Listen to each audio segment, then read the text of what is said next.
Assalamu alaikum wa rahmatullahi wa barakatuh to some of y'all, and peace out to the rest of you. Black heart, black mind, black in. Again, hit the share button because the message is more important than the messenger. Here's the deal, y'all. I'm going to speak fast because I got somewhere I got to be. So first thing I'm going to say is this. A lot of our people are illiterate, and that's a problem.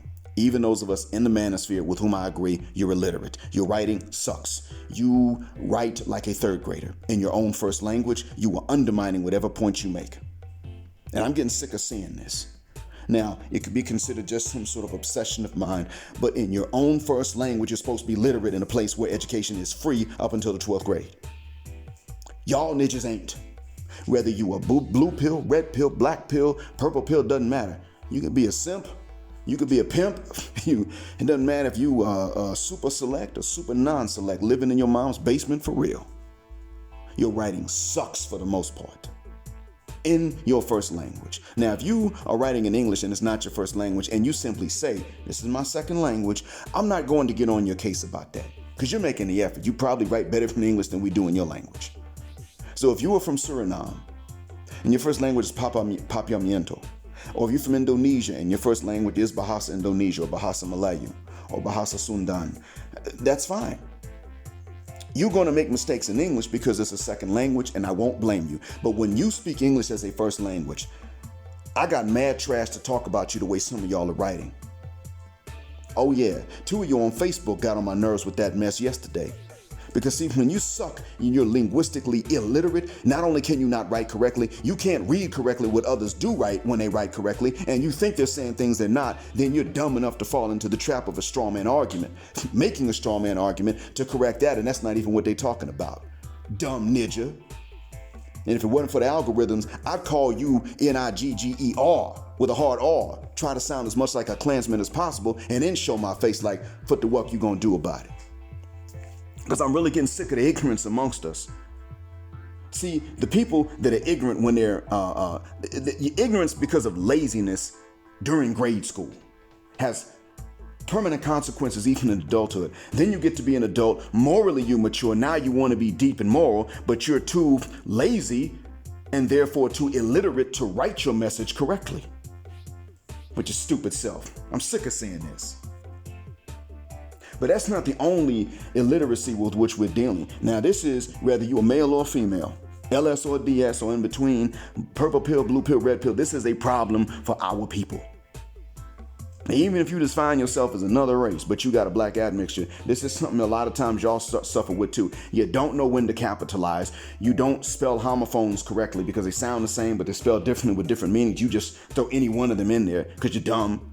Either you're dumb because you were born that way or it's because you were lazy. But human beings in general are an intelligent species, so that leaves laziness. You're artificially stupid because you practice being lazy when you were young.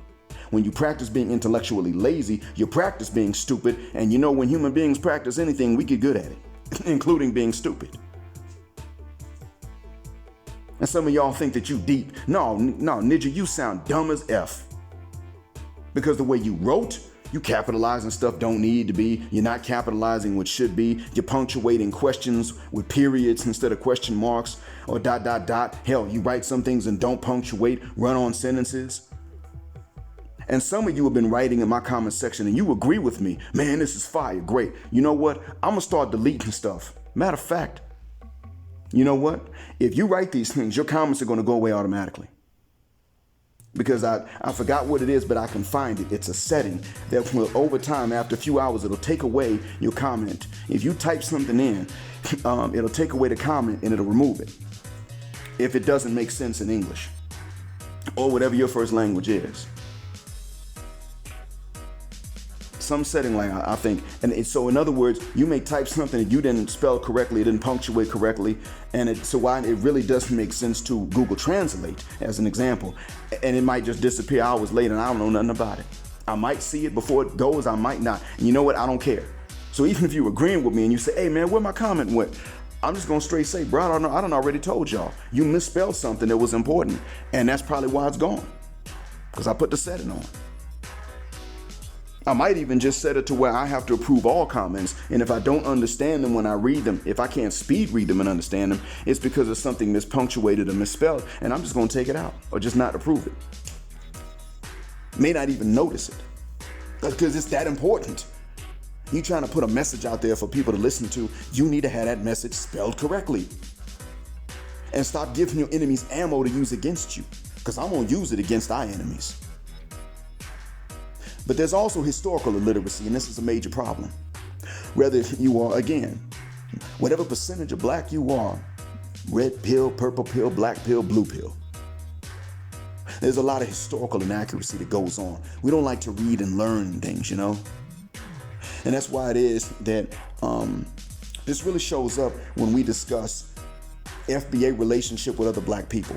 I just heard an FBA lady who's generally been on point sit up and say to another FBA sister, well, you know, the Jamaicans can't sympathize when they see slave quarters like I can. Why can't they? They went through the same thing. The literal first difference between a black American and a black Jamaican is a boat stop. Other differences came later after that boat stop, but the boat stop was literally the first one. They were sent to Jamaica and dropped off for the same reasons that our ancestors were filtered through the Caribbean islands and then sent to North America. Yeah, even North American black folks were filtered through Caribbean islands at first. People don't know this. They don't realize this. So I'm gonna tell you now straight. Yeah, I'm gonna let y'all know right off the bat. This historical illiteracy is a major problem. That means she doesn't know that Jamaican people were taken out of Africa. She thinks Jamaica's still in Africa. That's what she sounds like. What else am I supposed to guess? They can't sympathize with slavery. You got people from the continent who can sympathize and who feel a certain type of trauma because some of them have liberated ancestors that went back home. Yeah, didn't know that, did you? Plus, the colonization left trauma very similar to that of slavery. And there were Africans in the Congo that were enslaved there on their own land while being colonized. So we're not really that different like we think. On one hand, some of us tend to think we're all the same, right? No. And then some of us overestimate what we have in common, and then others of us overestimate the differences. Neither of these two are correct, and you're not going to know what the truth is till you start just sitting down and comparing notes and taking turns talking and fudding the shuck up and listening. Talking in turns with black people from other countries. You will then find the similarities and the differences and have an accurate view. But we're not ready to do that. We're trying to talk all the time and teach. See, when I'm not recording something and uploading it, I'm trying to learn so that when I do talk, I'm not leading you wrong, doing you wrong. I'm trying. I can't say that for many of us. I'm sorry to say, but the truth, the fact remains that this sister said this, and that's just one example of the historical illiteracy. I'm going to give you the other one, and then I'm done. Two sisters that are not FBA. You might remember 2014, 2015, what was the conversation on colorism like? It wasn't quite like what it is now. Colorism, if you remember back during those years, it was something that we sort of saw on its deathbed. It existed, but it was old, it was feeble, it was going to die soon. It was going to die out with the old fools that were still lingering around, right? Yeah. And we had enough intellectual honesty to admit to each other that this colorism had run in both directions. Amongst FBA, at least, it went bi-directionally. That was 2014, 2015. I don't know what year these two really blew up. These two female YouTubers that are not FBA, but they are black, blew up and became really famous. I don't know. But what I remember is about 2017, I found that all of a sudden the conversation got more one-sided and militant, and I could trace it back to these two even then. But especially by 2020, I could trace it back to them. It was always that. And it was always about how colorist black men are, and only black men. And Cynthia G jumped on that mess too. Now all of a sudden we have to have the conversation back at an elementary level. And now we have to correct misconceptions again, historical misconceptions that were not true. You see, amongst FBA, and I'm finding out that amongst other black nationalities too, this colorism was not unidirectional. Of course, Europeans only supported one direction of it, so that's where a lot of the power was. But between black populations, it was never unidirectional. That's why a friend of mine from Liberia, from the L.O.M tribe, he was not from the capital, he was from Lofa County in the hinterlands where the L.O.M are from. told me that his parents did not mind him marrying anyone black from any tribe, but they better not bring home no light-skinned babies because to his parents, light skins were white. And they don't even hate light-skinned people. They just didn't want them as grandkids. With no hatred. This is how they felt. And the funny thing is, I was trained to not blame them.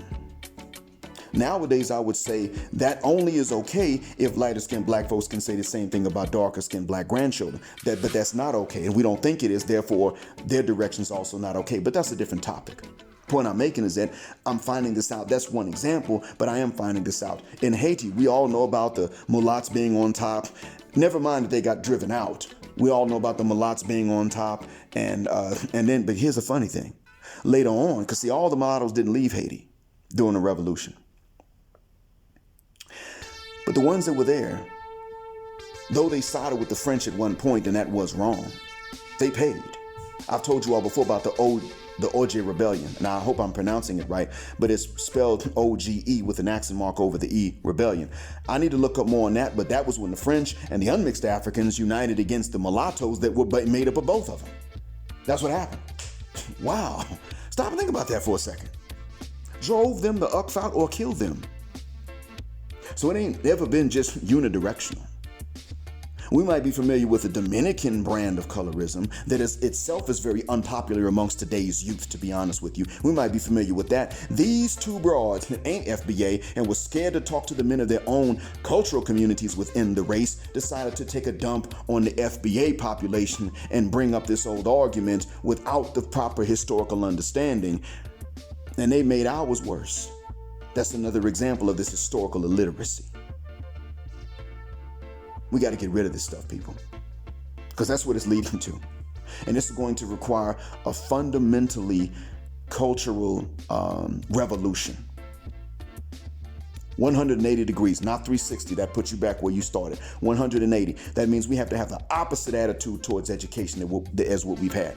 It doesn't even mean that we have to sit up and say, well, everybody's got to be a geek and a nerd. It doesn't even mean that. It just means that from now on, calling someone a geek or a nerd for being smart needs to be punishable by death. Yes, once someone hits puberty and they start doing that, take their heads off or something like that. Once one of us, and this goes for my kids too, theoretically speaking, if this was going to be implemented, my kids would have to abide by the same rules and I would enforce them. If my kids broke this rule, give me the sword. Just prove they did it, then give me the sword and I'd take them out. And if I do it, you can give them the sword to take me out. Because there are extremes, and I'm not talking about the opposite extreme per se, but what I am saying is that those who push towards the extreme would need to be removed, decapitated. The minute somebody above puberty belittles someone else for being smart,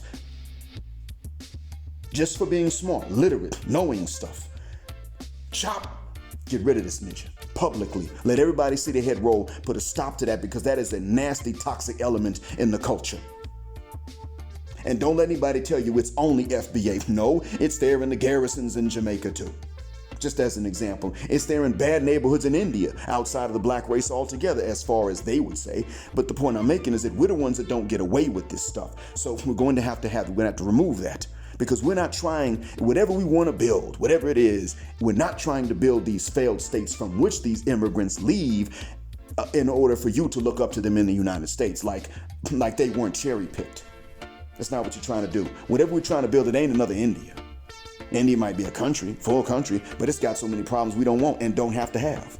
As an example, you saw how that Delta variant swept through them. We ain't looking for that. So we're going to have to get rid of that fundamental anti-intellectual element of the culture. And Thomas Sowell is right about that. I can't stand when he says there's no more white supremacy. Man, shut up. I'd love to slap the dentures out of his mouth for that one. But he is right when he says that is not who we were initially. When he said that was something that was taken from them low-class hillbillies and rednecks in the southeastern United States that themselves came from the dregs of European society and could barely afford the boat trips over across the Atlantic, he was right in that regard. That was true. That was very much so true. because they looked at the educated society like something was wrong with them for what they knew. And a lot of slaves wound up I don't know how that because they're not the ones that even owned us or owned our ancestors, but somehow that attitude spread amongst us. Education don't do nothing but make no fool out you know how. And we took this and we still got it today. And I don't care if it's just the teenagers. Stop this mess and don't let your teenagers participate in that. I'm not talking about being an extreme like Urkel, but that barely exists anyway. The opposite extreme is very, very, very easy to find amongst us, even in adulthood. And you can see it in the writing and in the historical lack of knowledge we have and express on Black Twitter, Black YouTube, Black Facebook, Black Snapchat, Black Instagram, Black TikTok. Stop it. Because honestly, straight up, even with the U.S. no longer being at war with Muslims, I'm not moving back to the States for two reasons. One, you already know about Master's grandkids. I can't stand living under them. But the other reason is you niggas ain't ready. And I don't care about the ones my age group, just them and only them. No. If my kids got to go through this negative culture there, that's bad enough. I might as well just go ahead and build something for them here. Because understand this. You might say, well, they're going to lose their FBI identity. I don't feel a guck. Because there is Black history without America. There is no America or Brazil or Colombia or Jamaica or any of these others without Black history. You understand? We, with the right mindset and morals and guidance, which I've been telling you all to take on with the Shahada, we can be fine anywhere. Many places can't be fine without us. Thanks for listening. Black Heart, Black Mind, Black Out. Assalamu alaikum, and Black heterosexual non-select male power just because they don't like it, and Black patriarchy until extinction or judgment day.